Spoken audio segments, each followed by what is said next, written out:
Welcome to New Lens with CommonGood Capital, where we talk with investors, RIA, fund managers, and philanthropists about their experience within different impact investing themes, as well as explore the power of stewardship and capital. I'm your host, Jeff Shafer, CEO of CommonGood Capital, and I'm here today with Stephen Moss. We had the pleasure of having dinner one night. I should say I had the pleasure. I don't know if it was for you all, but I had the pleasure of having dinner with you and your wife at your house overlooking the San Francisco Bay. And I would say we went deeper in that conversation than most first meetings that I ever go with people.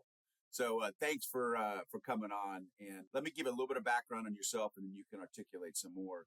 Like I said, we had dinner together, but we ultimately met through some connections in Rwanda, which you'll hear more about. Stephen has been involved with many different things, and I'm sure we'll hear some of those things, so I'm not going to go through that. Currently, he co-founded CommonGood, which is a successful resource economics and public policy analysis consulting firm, so that'll be interesting to hear about that. But ultimately, it was your role on as a board member for Agahozo-Shalom where we met. Because full transparency, I am a GP, as is my younger brother who lives in Rwanda on Fortis Green Renewable Energy. And in fact, last week, the fund closed on Agahozo-Shalom solar farm, which we'll hear a little bit about. So that's how we ultimately met. But thanks for joining us here today. It's a pleasure. And it was a pleasure to have you for dinner. And you're welcome anytime. Let's start off with, give us a little background so that people can understand who you are as we talk about different things today. So maybe where you grew up, where you went to school, and then just a high level of your career so we can get a sense of who you are. Yes, sure. I'm from Palo Alto, California, Palo Alto, Silicon Valley, basically. But I grew up in the Palo Alto of Steve's Jobs growing up, where it was still remnants of orange groves and such like that. It wasn't the hyper speedy place it is now, but dominated by Stanford University. And then I went to UC Berkeley and ended up going to University of Michigan to get a public policy degree. And I was never really, ironically, I guess, from this podcast, a money-oriented guy. I was a policy and government and change-oriented person. So I started working for the White House under Ronald Reagan in the budget office. And from there, I kind of went on a circuitous route that took me into India, to Niger in Africa, and ultimately to Rwanda, where, as you said, I became a board member of what was essentially a post-genocide orphanage, and then ultimately was put in charge of developing businesses for that. So I've kind of wandered pretty widely, and I ended up actually being pretty embedded in investing in Africa, but it's not where I started.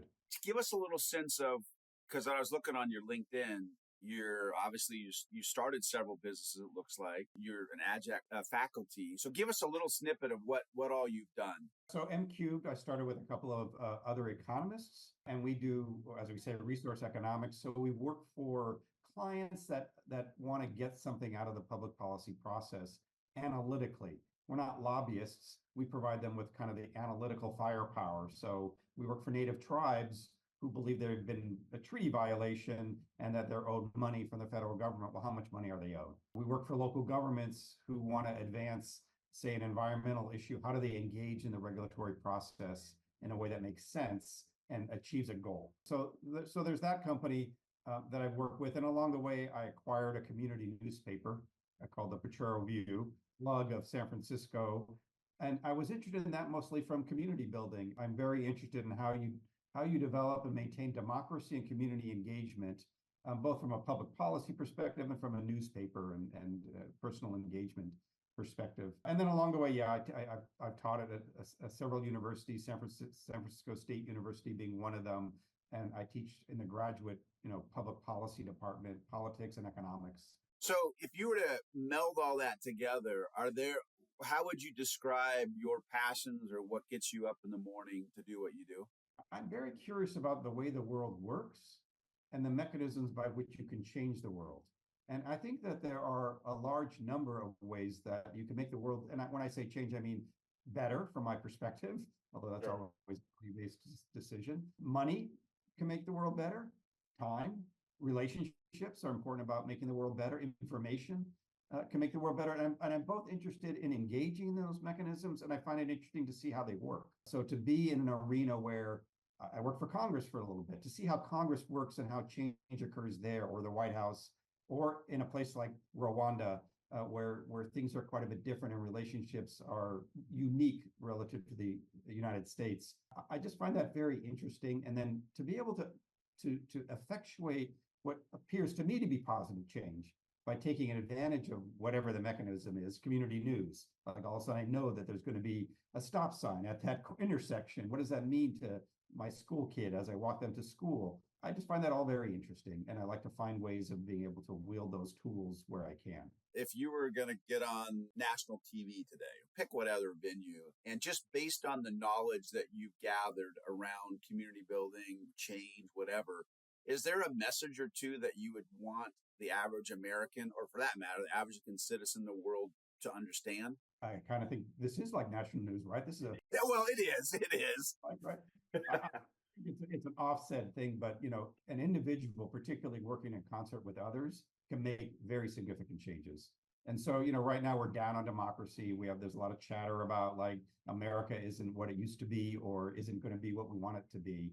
That's all within our hands. And I would say what I've experienced in my life and what I see in both my professional and personal career is that, focused attention and paying attention to the right things in the right places, an individual working with others can make significant differences in the individual lives of people and also in institutions, in government, in business. We're not powerless. We are far from powerless. We just have to pay attention and engage. Which is interesting, the way you articulate that, because you are right that the narrative we hear is quite negative, and the narrative you just gave in 30 seconds is one of optimism and hope if the right things are done. So can you give us an example of something that you've been involved with where you're like, hey, there's simple things or hard things, and boom, out comes what most would deem as be, hey, this is really positive change that's occurred?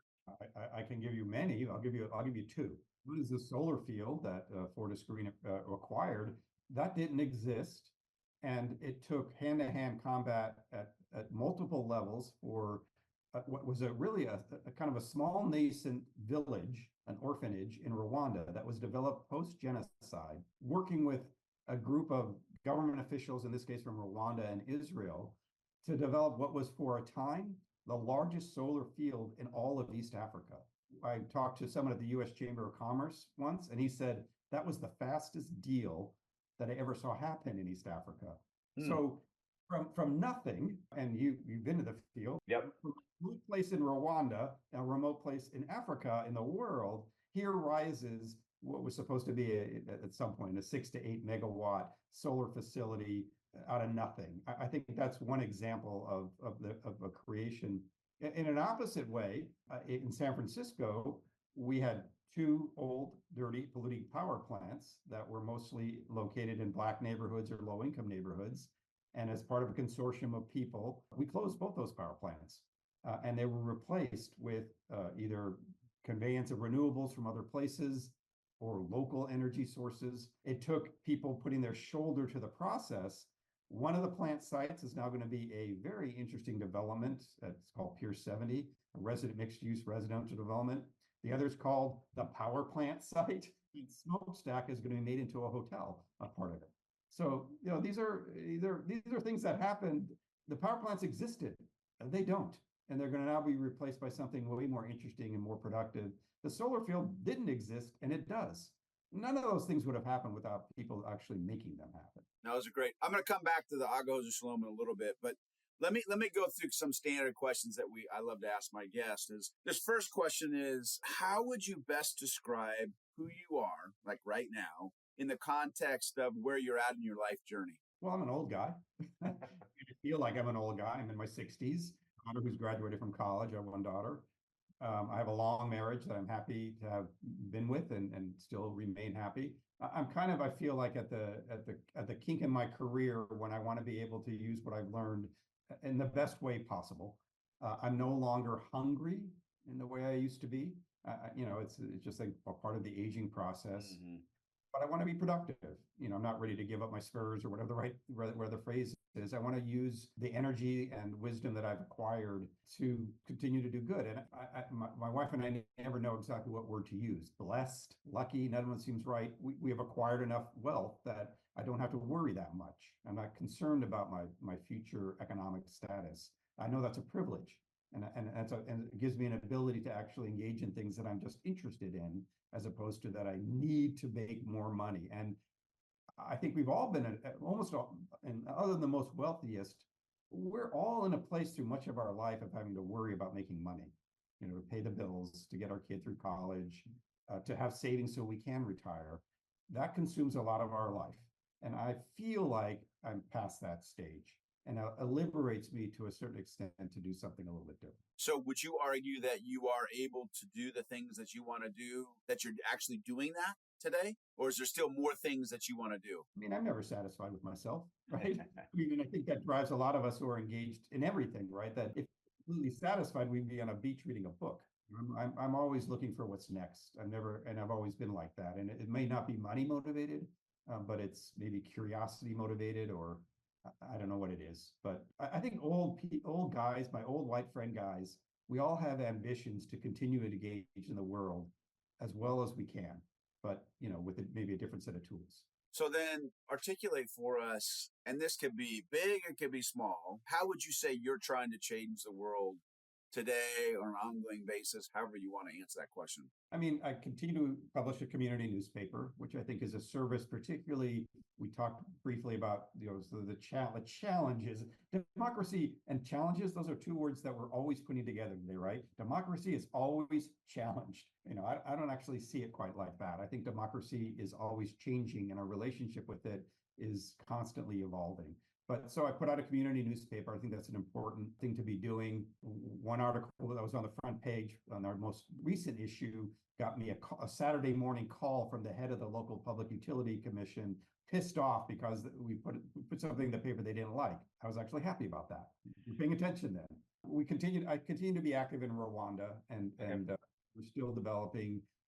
After the solar field, we tried a couple of different enterprises. And by the way, the reason why we created a for-profit business associated with what is essentially a charitable organization is the model of Agahozo-Shalom is that it should at some point be as least philanthropic dependent as possible. It's hard to raise a couple $1 million a year to take care of more than 500 kids. So the idea through the solar field and what we're doing now, the housing, is to generate profits for the village to help sustain it. So I'm still engaged in that and pushing that along. Any lessons you learned in that? I love the business model where you have a nonprofit who has assets that others can use, can monetize. And, like, for example, how did you go about thinking, hey, we have this extra land, either can sell it, get a one-time hit, or let's create something that, in this case, produces rent for the next 100 years. What was that like, convincing a board? Anything you can share around that? Others are doing that, but there's a lot who talk about it who never actually do anything like that. Yeah, it's a hard process. I think that when you say that it's generating revenue for 100 years or whatever the amount of time it is, that's the start of the conversation. And it's sort of, we talk a little bit offline about time and the dimension of time. One thing in Rwanda and about Agahozo is that it is a forever thing. So we're not talking about cashing out. We're not talking about retiring. We're not talking about dying. We're talking about a place that the perspective is will be there taking care of kids forever, right? So that perspective changes my ability to engage in anything in Rwanda, including the housing right now, is that I can take a longer term perspective and I can think about it in a way that is more of a stream of earnings than it is about an exit. An exit is big in the United States. So that's one thing, but it was extremely difficult to negotiate through the board this solar field. And there remains tension between the charitable board and the CFAR for-profit entity. People engaged in philanthropy, I don't know what words exactly to use, but they have a distrust maybe, or they're concerned and find risky for-profit activities. It's almost like embedded in the way philanthropy works. The money comes for free. I can count on it and invest it in charitable things. Done, right? It's a certain pathway. The board was not immediately happy with the idea of the solar field, and it remains suspicious of other for-profit activities. But still, they ultimately supported it. The solar field itself was a very complex deal to get done with the Rwandan government and with our partners, the developers of it itself.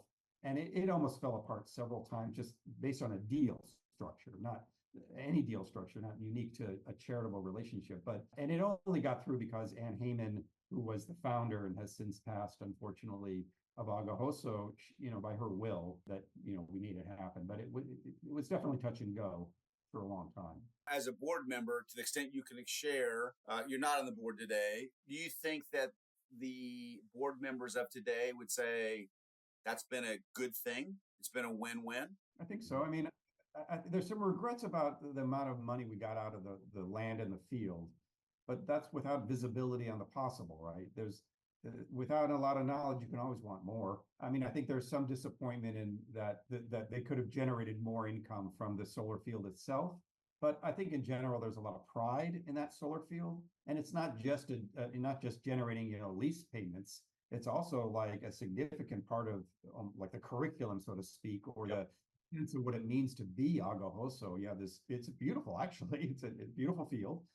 And I think it creates a certain kind of almost culture it reinforces a certain kind of culture and a partnership. I mean, on the side note with, a group like yours, I think that also does that. I mean, it's a nice package.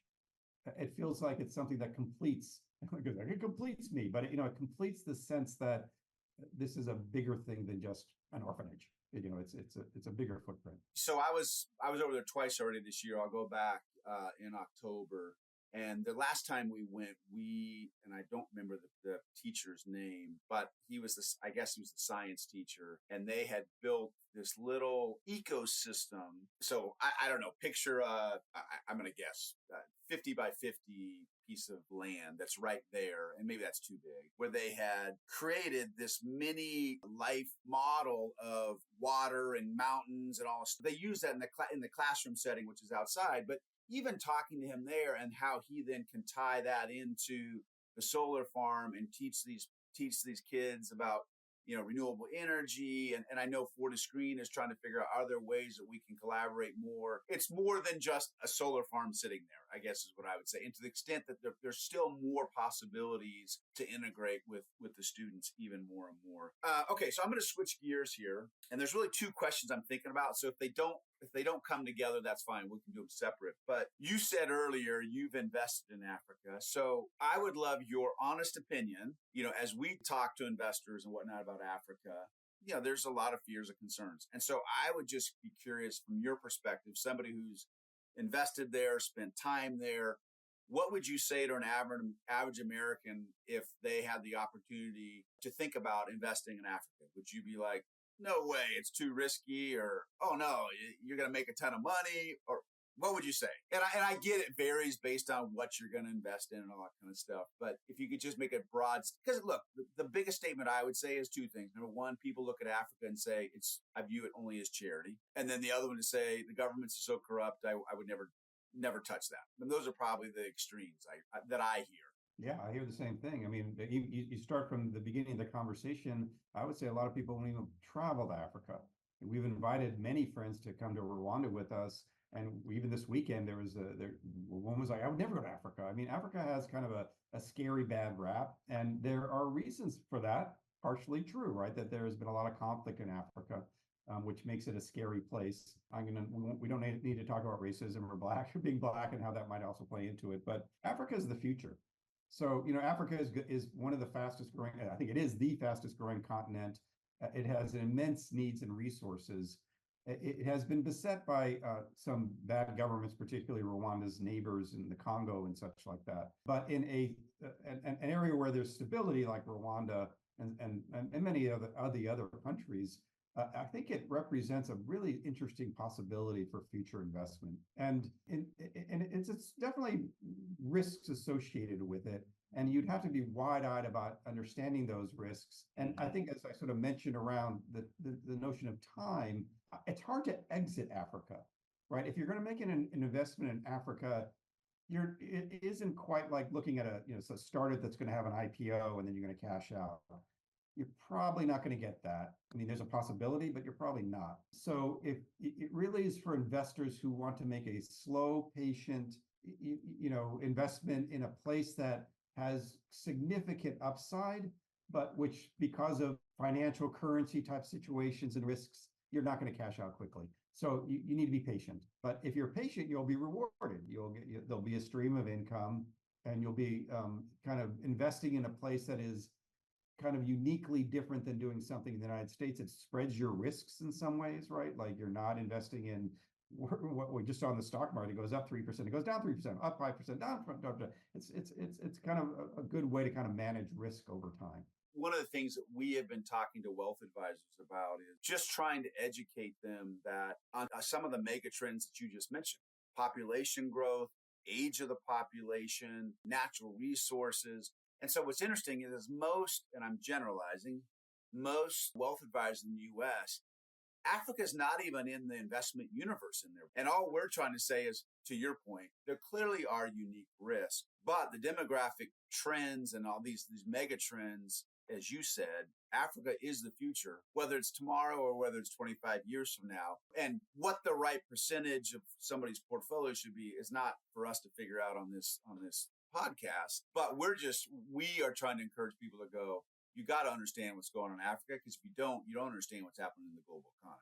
I don't know why you would. I mean, the opposite is the idea you would ignore Africa is a bizarre perspective for just any rational person.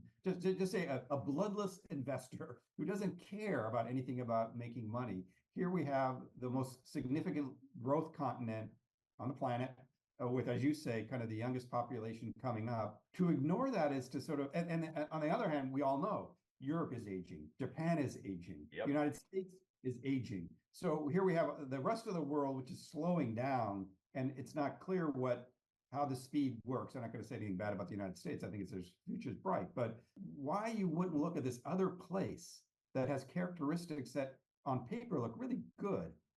You'd want to look at that, right? And that's too risky. I'm not investing in the Congo now. You'd still want to look hard at it, and you'd want to look hard at the specific investments that are available to you. But it's a little bit like your analogy where you said, I've got friends who wouldn't even travel to Africa. So theoretically, if you're not even going to travel to Africa, it's not even an option.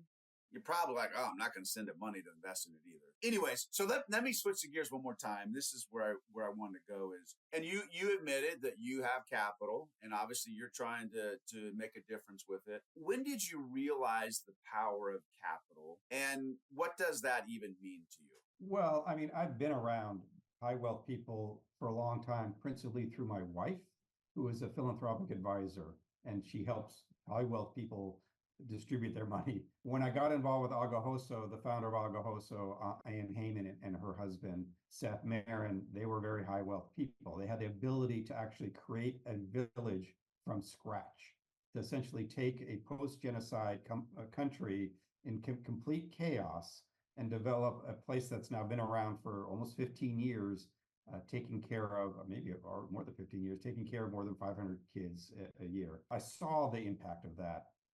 And then, I'm not a rich person, I'm a comfortable person. But when I was able, for example, to buy an apartment in the 60-unit complex that we have built in Kigali, and I own an apartment in Africa, in Rwanda, in Kigali, I understood that's power right there, right? Like, I'm not just the board chair of CFAR, I'm an owner, right? As one of those old commercials go. And I actually believe that is going to be one of my better investments. An apartment in Kigali. It's rented. It's a beautiful place. And I think that it's going to pay off quite nicely. It's going to appreciate, and the rents are going to pay for it. So that's it's almost like the best feeling, right? Like, I did it because I was board chair and I believed in the project, and the project was linked to a good cause, Agahozo. But I'm going to make money. It's like, that's, I don't know, that's heaven, kind of, in a certain kind of definition. As an American capitalist, basically trying to do good in the world, what's a better outcome? So is it CFAR? Is that how you're pronouncing it? CFAR. So there's an adage in Rwanda: if you see far, you go far. Okay, yes, I know that there's actually that road, right? That they call it CFAR, right? Well, it's the adage is on the wall of most of the road is named after a person who died, CFAR. And so what you're saying is Agahozo has a subsidiary underneath it, which is for profit, and that's in the housing space. Yeah, so Agahozo, Okay. the same way it owns the land of the solar field, Agahozo essentially owns CFAR. As investors, CFAR is able to get out the ground through investors, but any net profits go to Agahozo, which is the ultimate owner. So it's funny that you mentioned that you actually own one of the apartments, because as you know, Jonathan and Fortiscreen's got some housing stuff. And I'm an investor alongside of that. And I'm actually thinking about doing the same thing that you're doing.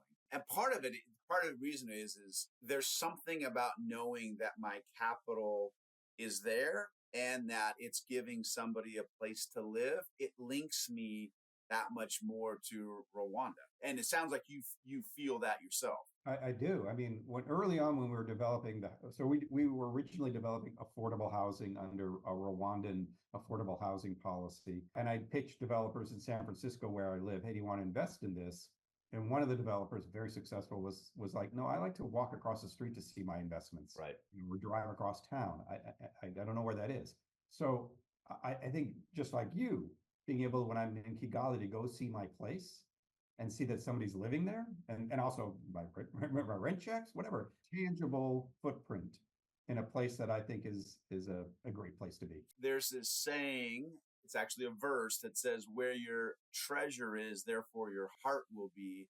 And that's that example. You know, if your treasure, not meant in a negative sense, but if your treasure is in Rwanda, your heart's going to follow it. And that's one of the reasons why we focus on what we do in the impact investing spaces, because most people divorce their value system and frankly, their emotions from their investment capital, because it's viewed as a real negative if you bring your emotions and values in. And we're saying, well, wait a second, maybe it's not all bad if you do it purposefully, because then actually your heart will follow and you get more connected. I think one of the challenges in today's world is people invest on this side of their brain. They don't even know what it does, don't even care what it does.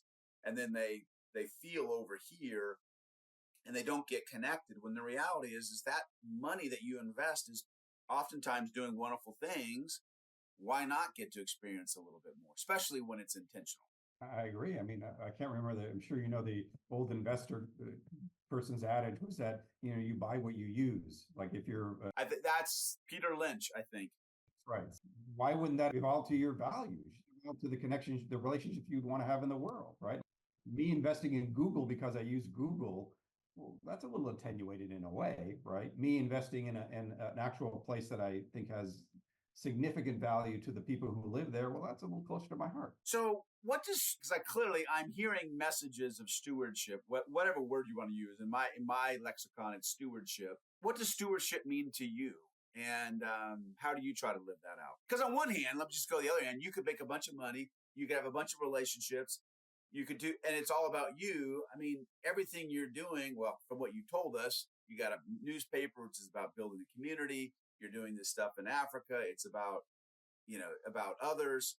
Not everybody has that mindset. So why do you have that mindset? And is that stewardship in your perspective? I mean, it's a question. I had a conversation with a friend of mine who is leading the efforts to house the homeless in San Francisco. And he was raised Catholic, abandoned Catholicism eventually, largely, and became a Buddhist, but is now sort of, surfacing between the two. I have another friend who was a high wealth tax attorney for all of his career, made a huge amount of money. He currently works for the IRS because he felt he needed to give back. And in both cases, I asked my friend, the former Catholic, well, what up? Like, well, we had this exact conversation, like, what is motivating you to do that? And of course, asking myself what you just asked, what do you mean? Some people, I'd say Jesus or my faith, or I don't have a really good explanation for it when it comes to myself. I know it's embedded in me.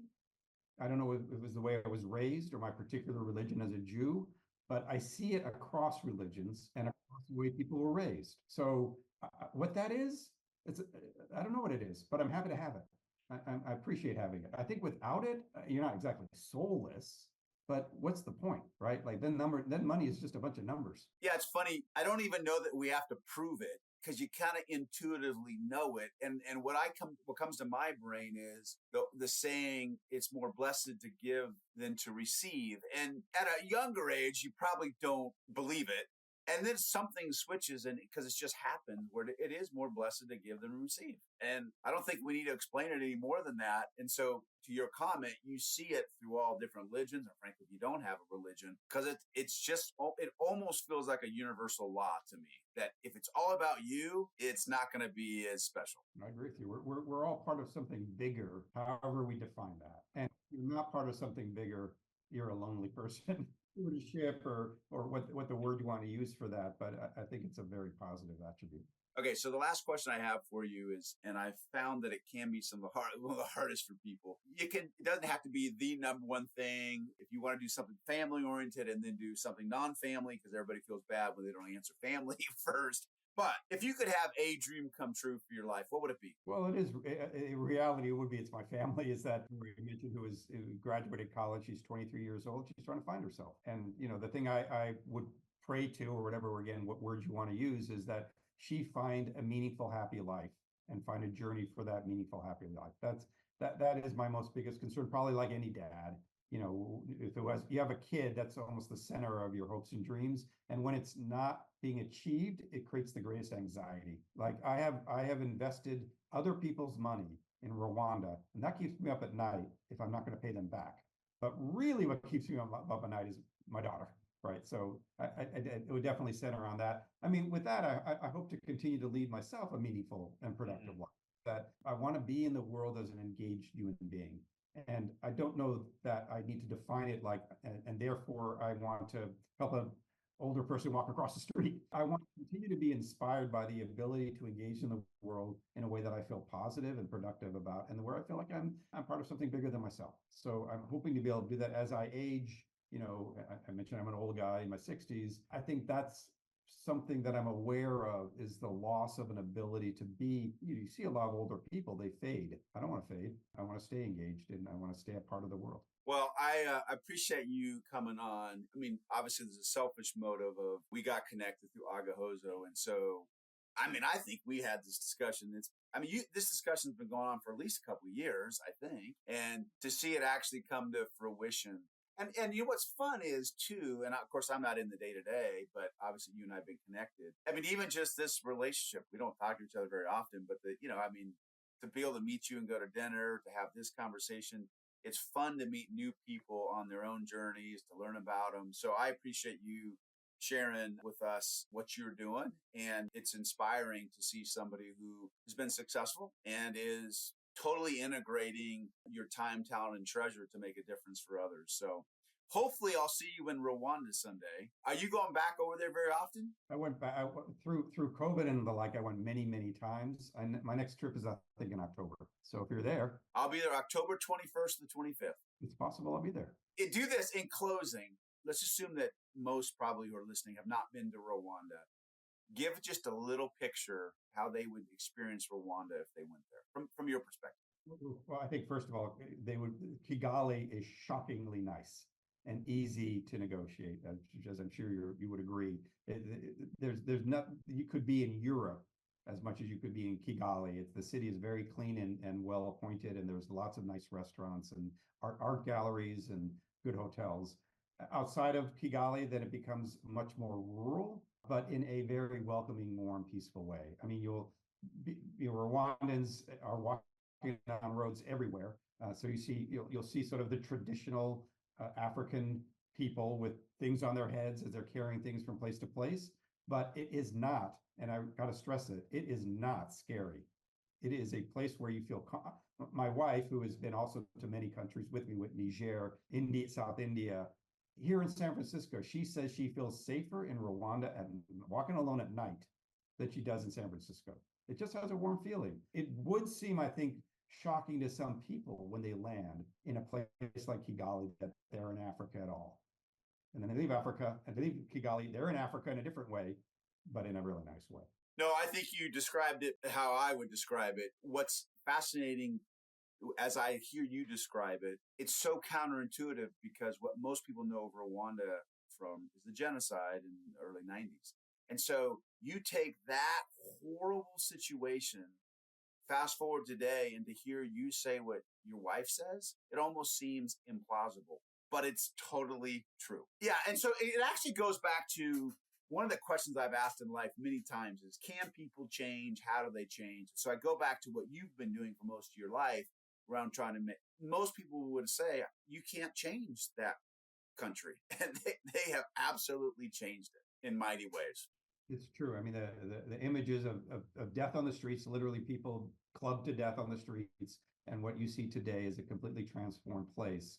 And I know we're not going to get into the governance of it and the like, but regardless of what the criticisms might be about Rwanda's politics, it's a very stable and quite relatively prosperous place for Africa.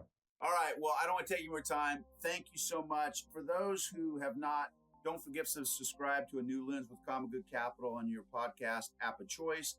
Please rate and review us on iTunes, Google Play, and Spotify. Hopefully this will help more listeners find the show and put them on a path to a more fulfilling portfolio within the impact investing space. Until next time, I'm Jeff Shafer.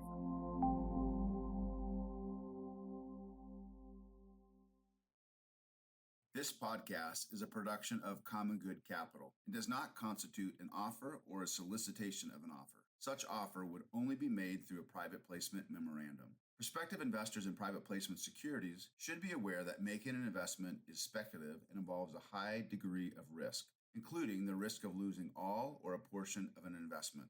Investments of this nature are illiquid and subject to substantial restrictions upon transferability.